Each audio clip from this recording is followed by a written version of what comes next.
Hey guys, Dr. Storm Shannon here again. So this video is about a very simple exercise that I use to strengthen and kind of lengthen the piriformis muscle and the other external rotators of the hip. So a lot of people have tension through these muscles from all of the sitting and everything that we do, and it's an often overlooked series of muscles that don't get addressed by most exercises. So the exercise we're going to do for this is what's called a pigeon good morning. So if you've ever done yoga, you know the pigeon position. So what we're going to do is we're going to do this elevated, and the reason we're going to do it elevated is because it doesn't require as much flexibility in this hip. So if you have an elevated surface, can be your bed, coffee table, office table, whatever you've got. If you're at the gym, you can obviously use a bench or a box. You're going to sit with your hip, your knee, and your ankle all supported, right? I don't want to be hanging off. I want to be completely supported, right? So I'm here. So from here, I'm crossing the arms and I'm leaning forward, right? I'm trying not to curl as I go. I want to keep my back straight and lean forward this way and come back up. The reason I have you cross is so that you don't push yourself back up. I want the muscle to do the work, right? So, and we're not doing like a static stretch where we're holding. We're just going to go slow and controlled. So I cross, I go down, I come back up, and we're going to do that for 15 reps on each side to start with, right? As you get better, to challenge it more, you can simply take your arms and start reaching out.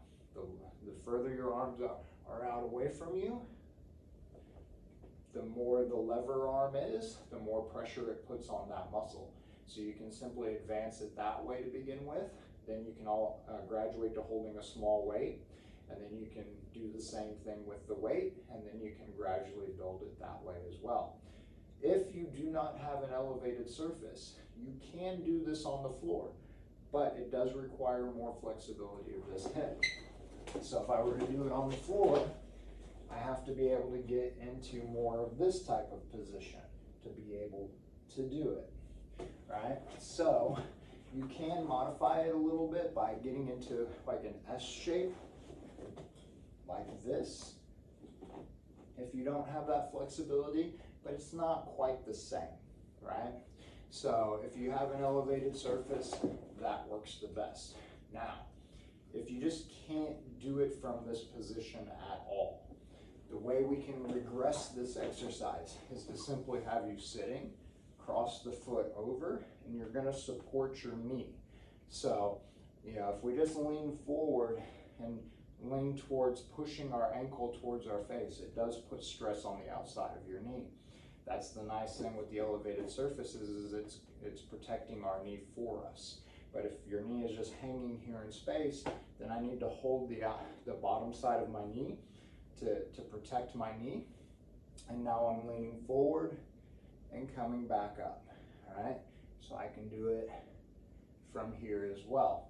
It's not quite as good, and you'll feel the difference when you try it. It doesn't get quite the same amount of activation of that muscle, but it does work if you can't do the elevated version to start with, right? So try that out, see if those pigeon good mornings work for you. This is a great exercise to open those hips up. It is also part of the rotational stabilizer system. So if rotation is a problem for you, like this exercise a lot of times will help that, along with the exercises that we did for the obliques, like the bird dogs. So check out that video as well. Anything through that rotational sling that we loosen and strengthen will unlock that motion and make it more comfortable for you, right? All right, so try it out. Let me know what you think. Talk to you later.